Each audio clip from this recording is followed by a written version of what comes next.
નમસ્કાર મિત્રો, વિડીયોમાં તમારું સ્વાગત છે। સૌથી મોટા સમાચાર આપણને મળી રહ્યા છે ભરૂચથી અને ભાવનગરથી। એ બંને સીટો આમ આદમી પાર્ટી તરફથી લડેલી છે અને બંને સીટો આસાનીથી જીતી રહ્યા છે। જી હા મિત્રો, સાચી વાત છે કે ખોટી વાત એ પણ આપણે જાણવાના છે।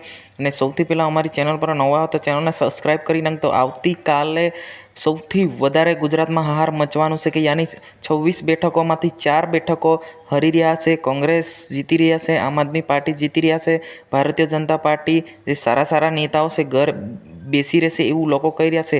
શું આ સાચી વાત છે? આપણે બધી ડિટેલ આપણે જાણવાના છે। સૌથી પહેલાં તો આપણે જાણી લઈએ કે ભરૂચ લોકસભા બેઠક પર મનસુખભાઈ વસાવા તેમજ ચેતરભાઈ વસાવા બંને જે ચૂંટણી લડ્યા હતા અને 50,000 લીડથી ચેતરભાઈ વસાવા જીતે છે એવું કહી રહ્યા છે। એક બાજુ મનસુખભાઈ વસાવા મેં 3 લાખથી લીડથી જીતું છું એમ કહી રહ્યા છે, પરંતુ મિત્રો એનો અંદાજ તમે જ લગાવી શકો છો। અને એક બાજુ જોવા જઈએ તો ભાવનગર ઉમેશભાઈ મકવાણા એ આમ આદમી પાર્ટી તરફથી લડેલા છે, એ પણ આસાનીથી જીતે છે એવું કહી રહ્યા છે। અને એ ઘણા બધા સીટો આસાનીથી જીતી રહ્યા છે। અને ગુજરાતમાં 24 સીટો પર જ્યારે મતદાન થયું હતું ત્યારે ઘણા બધા લોકો કહી રહ્યા છે કે ગુજરાતમાં 24માંથી અને આસાનીથી હરવાના છે। એ 4 સીટો ગુજરાતમાંથી એ આસાનીથી હરવાના છે। 2 આમ આદમી પાર્ટીની છે અને 2 કોંગ્રેસની। આ 4 સીટો બીજેપી હરવાની છે એવું કહી રહ્યા છે। આ વખત રાહુલ ગાંધીની સરકાર બની શકે છે એવું પણ લોકો દાવા કર્યા છે।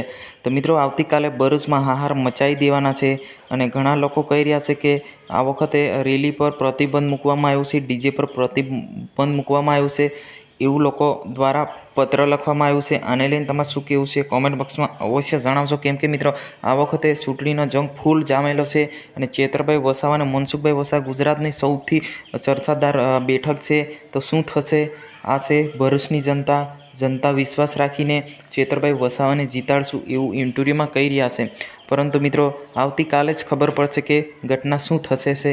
ખરેખર 4 સીટો પર જીતી શકે છે કે પછી 26માંથી 26 બીજેપી રેકોર્ડ બનાવી શકે છે। તો મિત્રો આ હતા આજના સમાચાર। જય હિન્દ, જય ભારત।